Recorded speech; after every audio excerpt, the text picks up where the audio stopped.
Hey everyone, welcome back to the newest episode of Sijo's Vault, where we explore a lifetime of collecting pop culture memorabilia including comic books, movie and TV items, bubblegum cards, and a whole lot more. But first, here's a picture of one of my dogs, just because. So this is Gilly doing her interpretation of the xenomorph from the movie franchise Alien. Remember, in space, no one can hear you bark. Anyway, this episode, we're going to be checking out the Golden Age and Silver Age comic books of Flash Gordon. Let's check it out. In April of 1936, David McKay Publications released King Comics #1, the first comic book appearance of Flash Gordon, as well as Brick Bradford, Henry, and Mandrake the Magician. Also by David McKay Publications was Magic Comics, of which Flash appeared in 2 issues. All of these comics were strip reprints, and none of them had Flash Gordon on the cover. Feature book number 25, published by Dell, was the first comic to represent Flash on the cover, as well as the entirety of the book.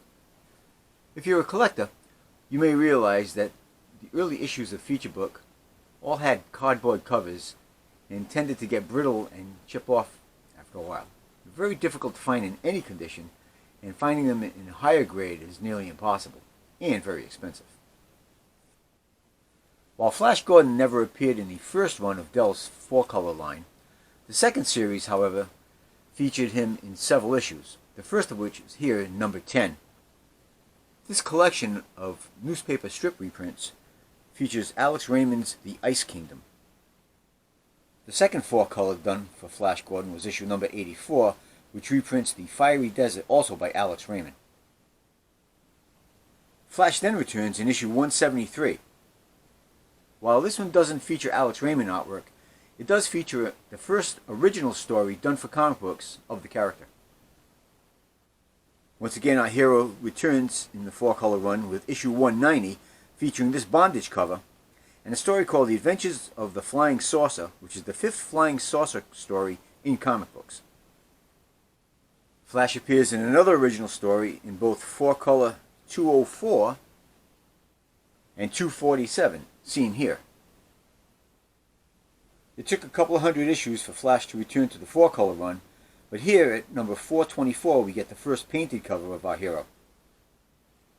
Perhaps the people over at Dell Publishing felt comfortable enough with the Flash Gordon character to deviate from the 4-color line and release this one, Flash Gordon number 2. Assuming that the previous painted cover was considered their first issue. And yet seemingly changed their mind because they went back to the 4-color run with issue 512. This was the last Flash Gordon comic book produced by Dell Comics. In 1950, Harvey Publications decided to do their run of Flash Gordon comics, which only lasted 5 issues. Here's the first issue, and they all feature reprints from the comic strips. Here we have the second issue of Harvey's run. And here's issue 3 with a cool bondage cover, if you're into that sort of thing. Number 4, seen here, was the last issue to hit the newsstands.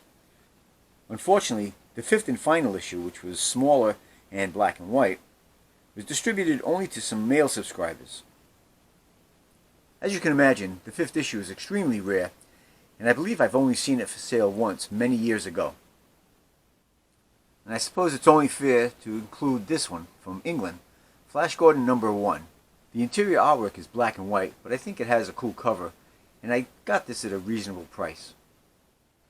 In 1951, Harvey Comics produced these Gordon Bread giveaways. 2 issues, both featuring Alex Raymond reprints. In 1943, Dell also did a Macy's giveaway for Flash Gordon, but I've never been able to find a copy. In June of 1965, Gold Key released their one and only issue of Flash Gordon, this reprint with a painted cover. This book welcomed Flash Gordon into the Silver Age of comics. Just over a year later, King Comics started their run of Flash Gordon comics, featuring all new stories. The run under King would last 11 issues. And here are issues 2 and 3, with covers by Gil Kane and Al Williamson respectively. Issues 4 and 5, however, Both sport great covers by the master, Al Williamson. Continuing the run with issues 6 and 7, number 7, however, features what could be the last comic book art by Mac Raboy, famous of course for his Captain Marvel Jr. comics back in the 40s. And here are issues 8 and 9 of the run. Both feature Dale in another perilous predicament. And the final 2 issues, produced by King Comics, 10 and 11.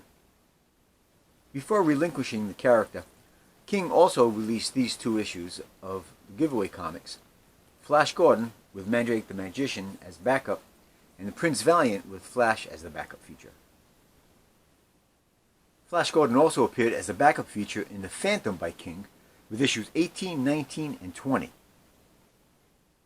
Publishing rights for Flash Gordon switched over to Charlton Comics, who continued the numbering run from the King line. Here we see the first Charlton issue, number 12, with a Reed Crandall cover. Issues 13 and 14 of the Charlton run both feature Pat Boyette covers. Pat was a staple over at Charlton Comics and did tons of work for them. Here's issues 15 and 16. Again, 15 with a Pat Boyette cover, and 16 we finally get to see Ming the Merciless again. And finally, the last 2 issues of the Charlton run, 17 and 18. The series would later continue with issue 19 and run all the way to issue 37 under the guidance of Gold Key. That particular run even featured the Al Williamson adaptation of the Sam Jones movie from 1980.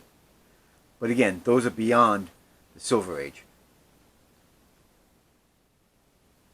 Hey everyone, hope you enjoyed checking out those Flash Gordon comics. Be here next time for some more fun at Sijo's Vault. In the meantime, hit the like and subscribe, bell notifications, and leave a comment. Thanks.